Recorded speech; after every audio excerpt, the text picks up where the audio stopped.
Assalamualaikum warahmatullahi wabarakatuh.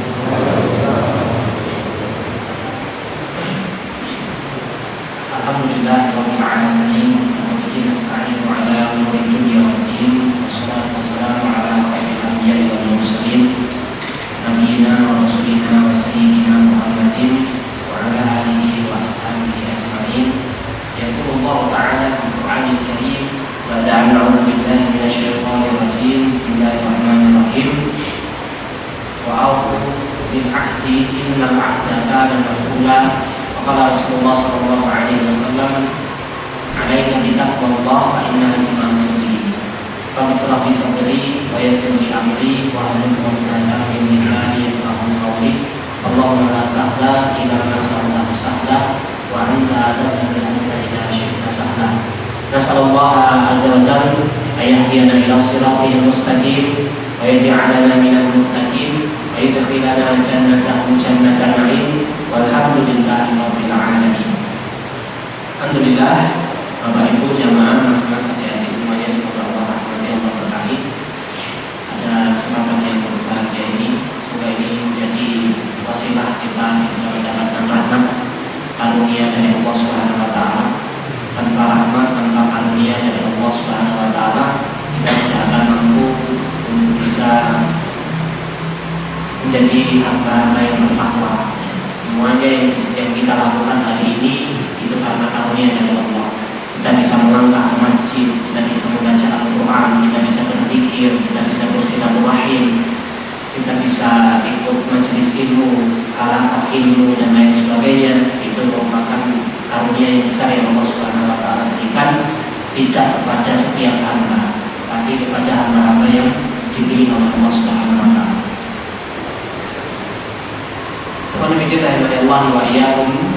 Kita akan membahas tentang bab hifdzis sirri, yaitu bab tentang menjaga rahasia. Menjaga rahasia. Setiap kita itu pasti gadah tentang sinang ini hal yang elek, perbuatan yang jelek, atau sesuatu yang pantas untuk dirahasiakan, atau sesuatu yang mungkin juga harus dirahasiakan. Dan ini ketika itu menyangkut kehormatan, ketika itu menyangkut aib, itu maka hendaklah kita itu menutupi. Ya, tidak boleh dibeberkan, tidak boleh disampaikan kepada orang lain, tidak boleh kita mengumbarnya atau yang lain sebagainya. Maka di sini satu hadis yang cukup menarik untuk kita bahas. An Abi Sa'id Al-Khudri radhiyallahu anhu qala, dari Abu Sa'id Al-Khudri, semoga Allah Subhanahu wa taala meridhoinya, beliau mengatakan, qala Rasulullah sallallahu alaihi wasallam, telah bersabda Nabi kita Muhammad sallallahu alaihi wasallam. Kata Nabi sallallahu alaihi wasallam, inna min asyaddin nasi min asyarrin nasi indallahi manzilatan yaumal qiyamah. Sesungguhnya manusia yang paling buruk, ya, asyarrun itu manusia yang paling jelek. Inna min asyarrin nasi indallah, manusia yang paling buruk di sisi Allah Subhanahu wa taala, manzilatan, posisi manusia yang paling buruk di sisi Allah Subhanahu wa taala yaumal qiyamah, pada hari kiamat nanti, yaitu kata Nabi sallallahu alaihi wasallam, ar-rajulu yufdi ilal mar'ati, yaitu seorang laki-laki engkang mencumbui istrinya atau berhubungan badan dengan istrinya, wa tufdi ilaihi, atau sebaliknya, atau yang perempuan juga mencumbui suaminya. Tsumma yanshuru sirraha, kemudian mereka menyebarkan hal tersebut. Jadi ketika dia walaupun ini dengan istrinya, walaupun dengan pasangan halal,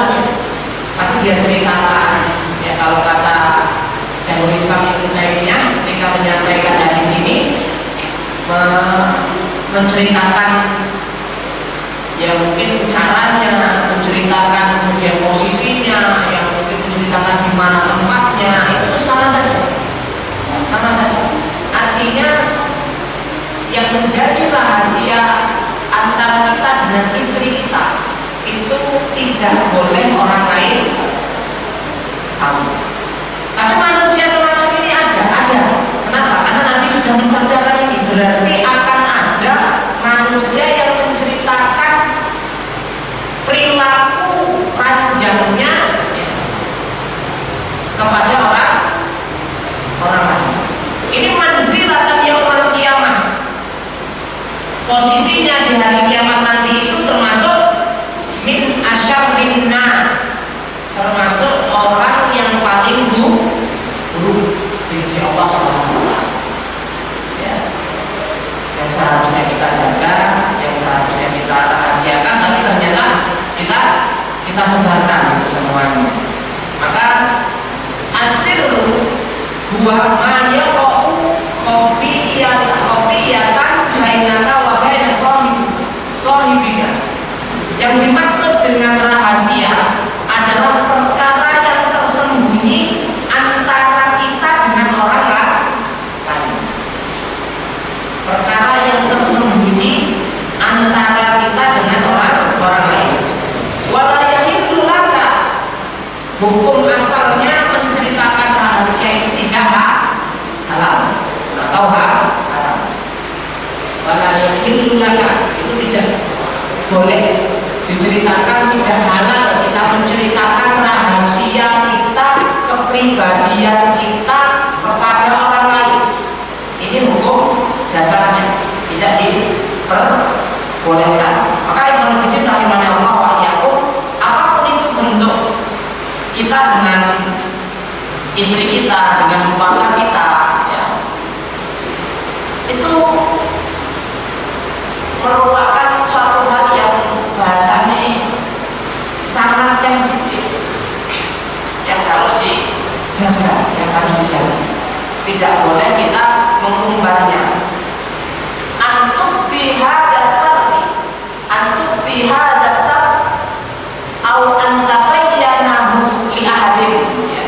Menjaga rahasia dengan tidak menyebarkan atau tidak menampakkan kepada siapapun, kepada seorang pun tidak boleh. Jadi menceritakan rahasia kita, baik itu keburukan kita, keburukan istri, itu tidak boleh.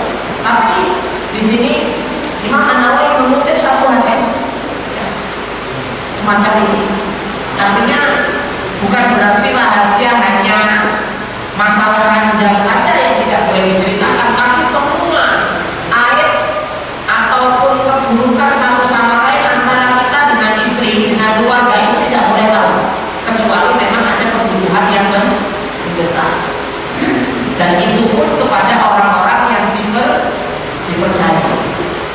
Kadang-kadang yang kedua, sang istri itu jadi takut yang kayaknya suami itu seolah-olah itu kalau bangga ketika dia bisa menjelekkan suami.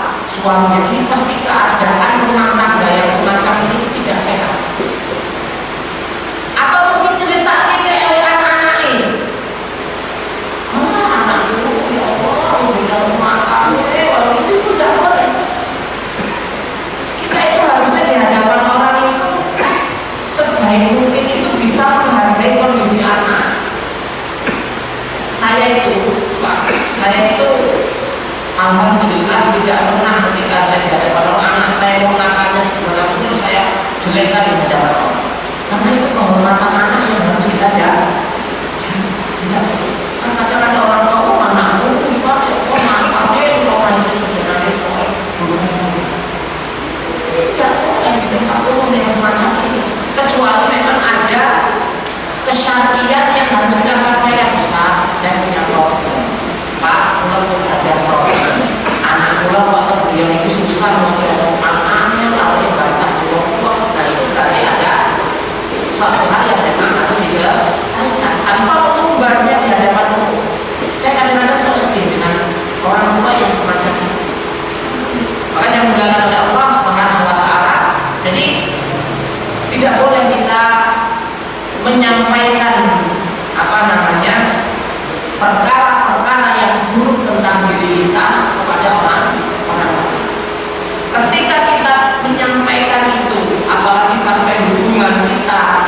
dengan suami kita, hubungan kita dengan istri kita, dengan suami kita, itu menjadi satu posisi yang akan tercela dan menghina di sisi Allah Subhanahu wa Ta'ala.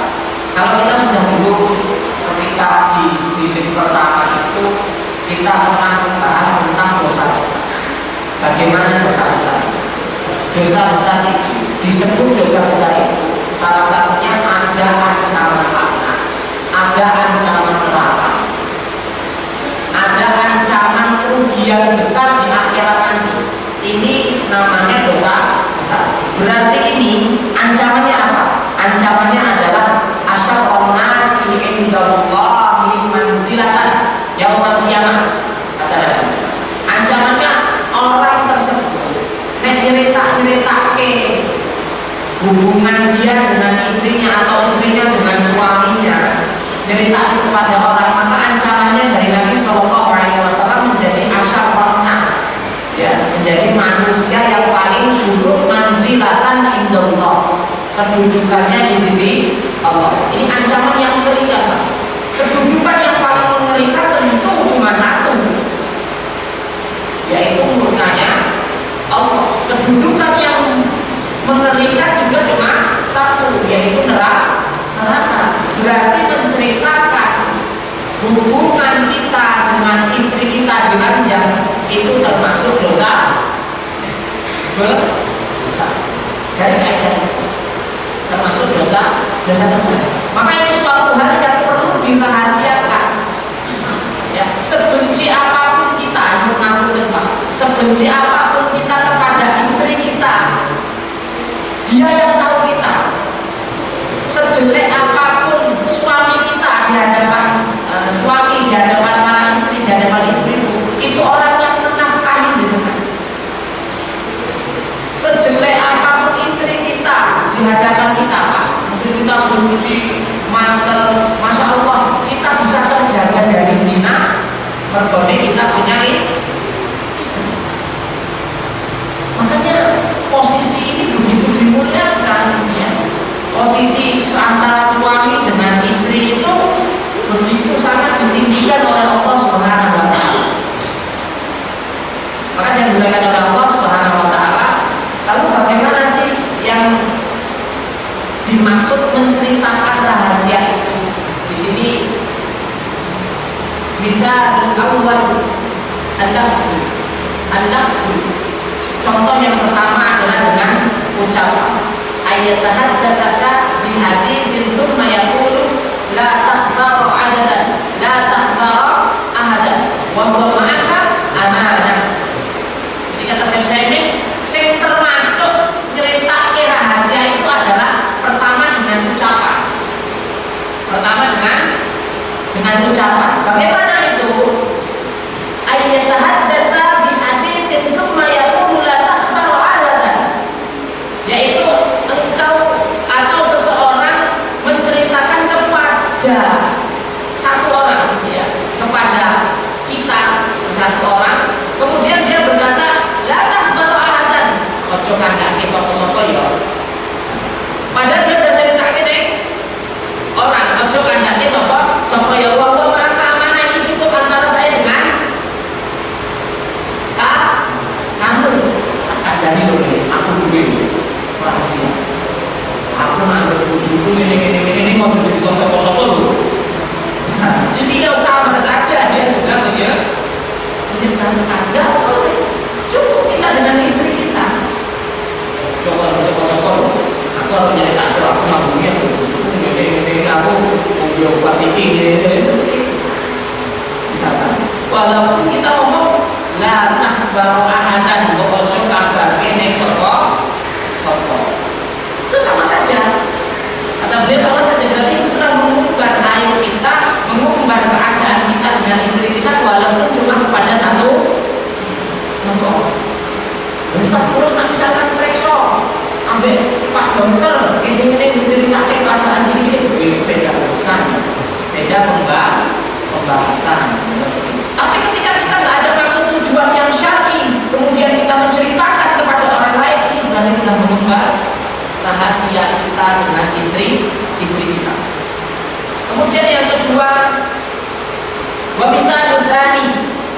Kata beliau, perumpamaan yang kedua, an yatahaddatsaka fi hali tahdithihi iyyaka yaltaf yakhsha ahadan yasma' li anna ma'na tafadah annahu la yajibu anna tala'a alaihi ahadan. Jadi kata beliau, yaitu dengan perbuatan. Yang kedua adalah dengan perbuatan. Misalnya seseorang itu menyampaikan sesuatu kepada kita diam-diam secara sembunyi-sembunyi. Dia tidak ingin sesuatu hal itu diketahui, maka ia pun dengan satu perbuatan, tapi dengan contoh mengagendakan, mempraktekkan, dia tidak mengucapkan, tapi mempraktekkan.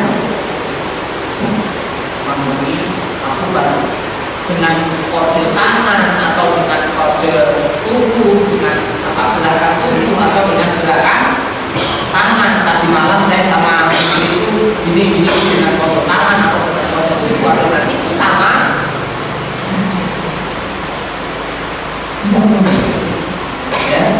Tidak boleh menceritakan. Dan kalau kita lihat kepanjangannya, bukan hanya itu sebenarnya, tapi ini Imam Nawawi rahimahullah memberikan satu contoh hal yang sangat rahasia.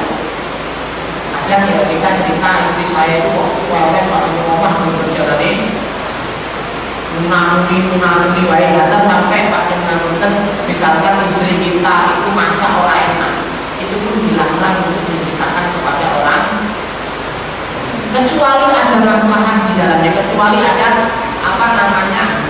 untuk penyelesaian suatu masalah, ada kebaikan di dalamnya yang kita perlu konsultasi atau apa ya. Ada sampai seperti itu. Karena rumah tangga itu, pintu rumah tangga itu harus tertutup rapat. Tidak boleh pintu rumah tangga itu dipantau orang, dilihat orang, apalagi sampai dimasuki orang. Dimasuki orang. Tapi ini terjadi kadang-kadang di kalangan kaum muslimin. Allah SWT, dia malah bangga ketika dia menjelekkan istrinya atau sang istri menjelekkan suaminya. Ujung lain waktu orang boleh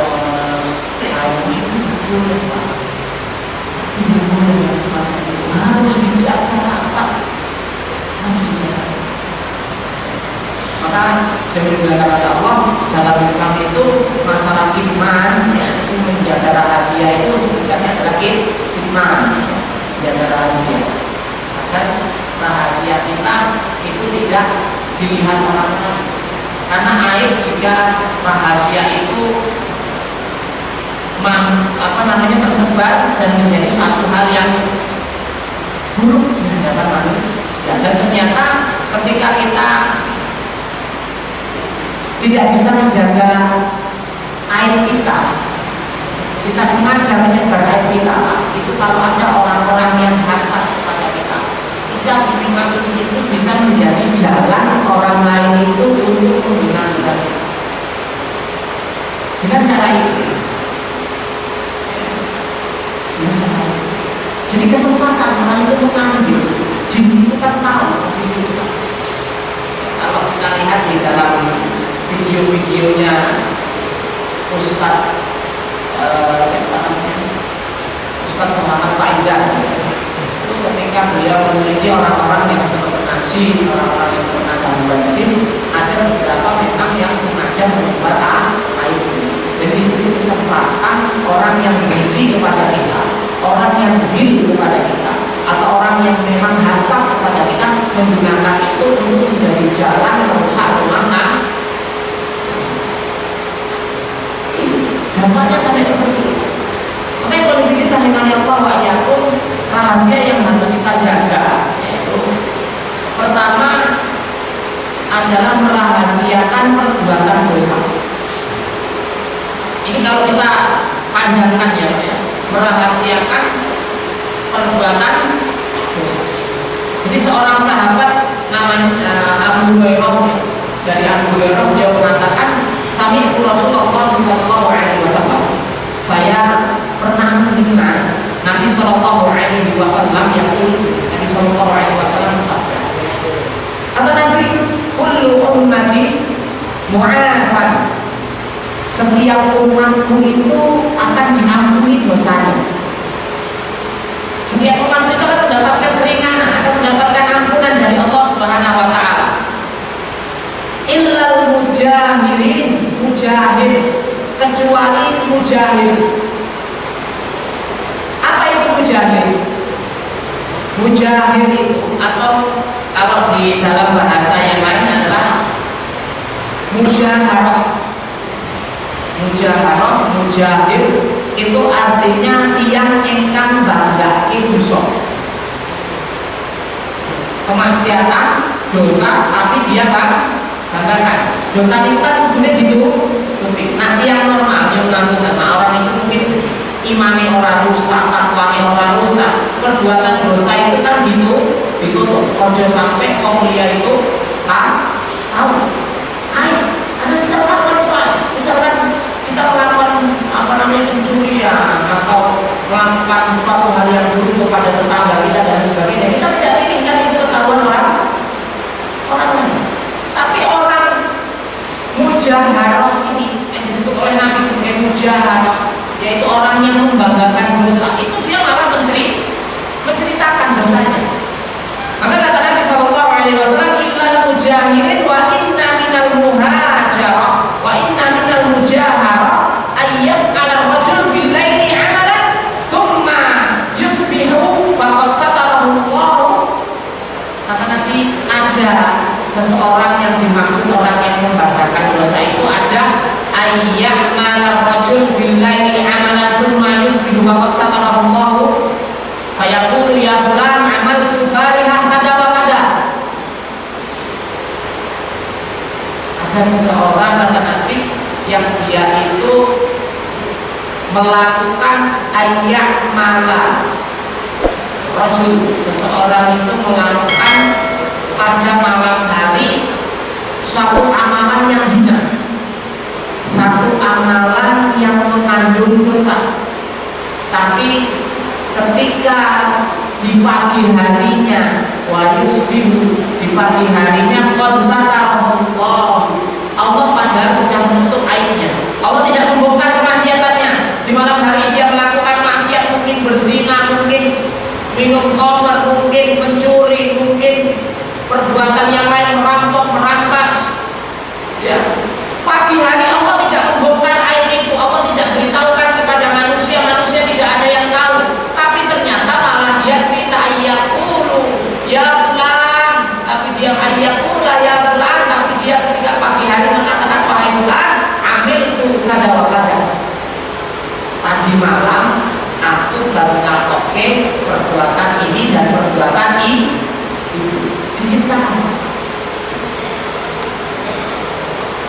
Ini orang terburuk yang disebut oleh Allah Subhanahu wa taala, disebut oleh Nabi sallallahu alaihi wasallam sebagai mujaharah, yaitu tiang yang banggake dosa.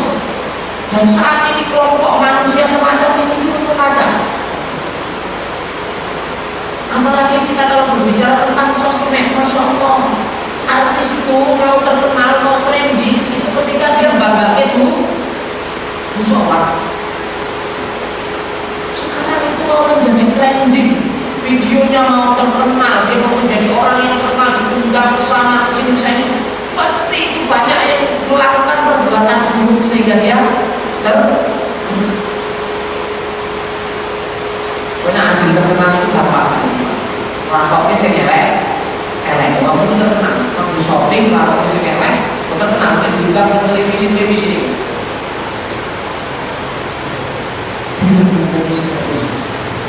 Ya, ada seorang pelawak, saya itu sampai nulis nama acaranya itu stand up comedy. Ini kalau saya punya ini ya acara sampah. Jadi di situ dia harus mengagenda merancang suatu kelucuan, dan di situ kelucuannya itu bisa mencela orang lain.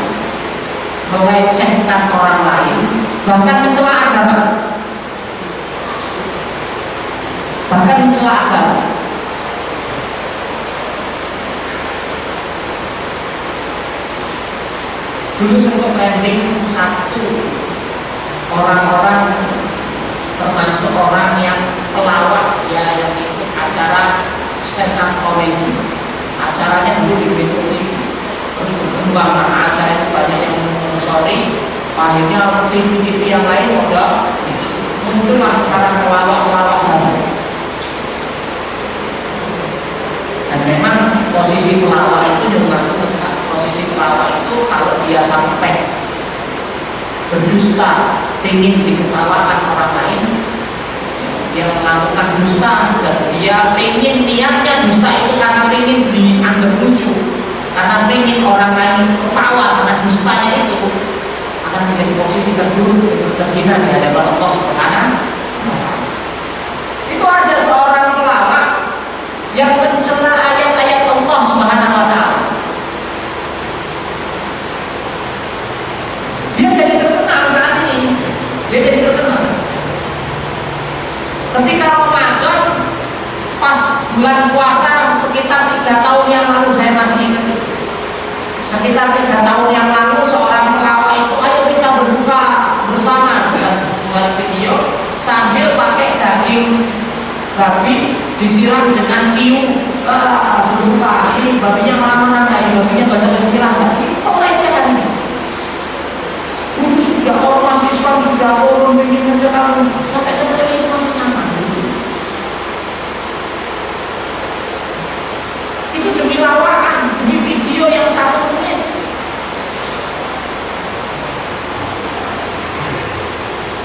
Modal lainnya. Maka jangan digunakan oleh Allah Subhanahu wa taala. Kata Nabi sallallahu alaihi wasallam, "Kullu ummatin mu'afan illa al-mujahirin." Mujahid, semua umat itu akan dimaafkan oleh Allah Subhanahu wa taala kecuali orang yang membanggakan dosanya.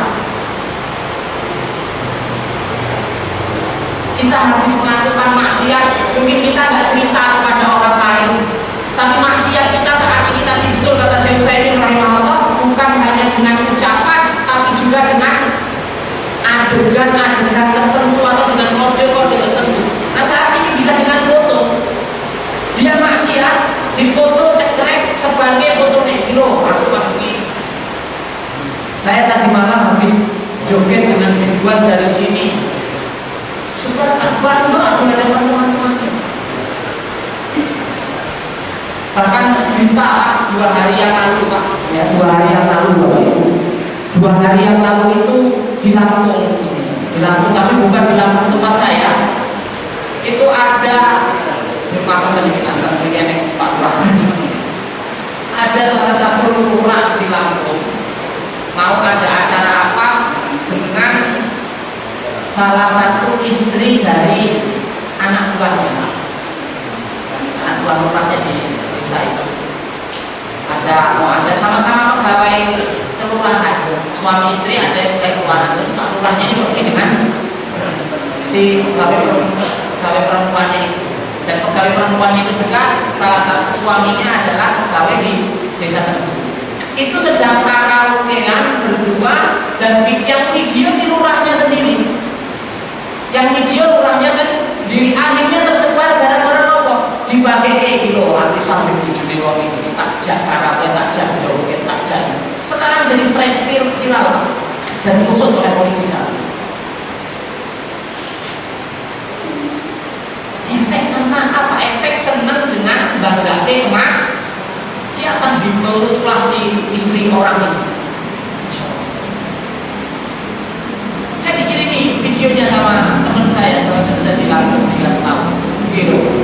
Saya yang orang bangga itu. Padahal kalau dia nggak nyoting itu mungkin jadi rahasia ya, tapi ya Allah itu mudah bagi Allah itu untuk membongkar aib seseorang itu mudah bagi Allah Subhanahu wa taala. Maka kalau kita melakukan dosa, jangan pernah merasa dosa itu tersembunyi. Bisa jadi dosa itu hanya tersembunyi antara kita dengan Allah Subhanahu wa taala, tapi kalau kita malah membanggakan dosa itu, maka pasti dosa yang lain akan dibongkar oleh Allah Subhanahu wa taala. Kata Ibnu Mas'ud dalam salah satu kitab Imam At-Tabari, itu Ibnu Mas'ud pernah mengatakan bahwa ketika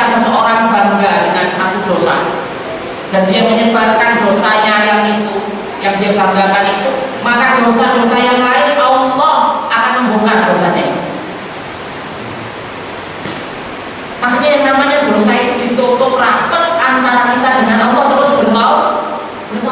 Tidak layak dosa itu dibanggakan di hadapan manusia. Perbuatan maksiat itu tidak layak untuk kita senangi.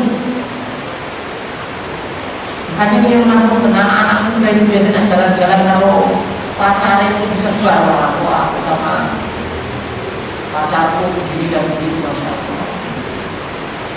Ini mujaharah yang semacam ini. Orang yang membanggakan dong, bisa berbahaya posisi kita di hadapan Allah Subhanahu Wa Taala ketika kita membanggakan dosa kita di hadapan manusia. Maka jaga apa yang mengamini dosa itu tetap kita jaga. Jangan sampai dosa itu menjadi suatu hal yang dinampakkan, apalagi suatu hal yang dibanggakan. Termasuk tadi yaitu menjaga kehormatan keluarga. Ini yang harus kita pegang. Sampai kapan menjaga kehormatan keluarga itu? Sampai mana? Hatta sampai salah satu di antara kita itu, antara suami dengan istri itu meninggal, pun rahasianya tetap harus dipegang. Rahasianya harus tetap dipegang. Ada dalam salah satu hadis itu kata Nabi SAW, la yasturu abdun abdan fid dunya illa satarahullahu yaumal qiyamah. Kalau ada seseorang itu ketika dia menutupi aib orang lain, menutupi saudaranya orang lain, maka dia menutupi dosa aibnya saudaranya di dunia, illa satarahullahu yaumal qiyamah. Pasti Allah itu akan menutupi aibnya di hari kiamat. Kata Imam Nawawi rahimahullah, apa bentuk penutupan Allah terhadap aibnya di hari kiamat? Diampuni dosanya, Pak. Jadi tidak dibongkar nanti. Catatan dosa kita akan nanti, catatan amal-amal kita akan dinampakkan kepada seluruh manusia di hari kiamat. Tapi ketika kita menutup aib orang lain, menutup aib istri kita, menutup aib saudara kita, tetangga kita, kiri kanan dan lain sebagainya, maka Allah akan menutup aib kita di hadapan orang lain nanti pada hari kiamat.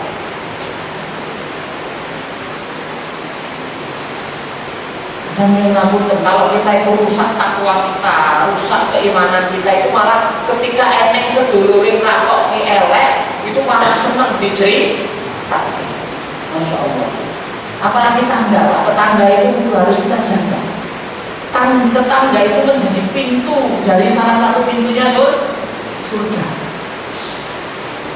Dengan berbaik, dengan berbuat baik kepada tetangga, menjaga kehormatannya tetangga, memberikan apa yang menjadi kekurangan dalam hidup tetangga, itu bisa menjadi jalan kita masuk surga.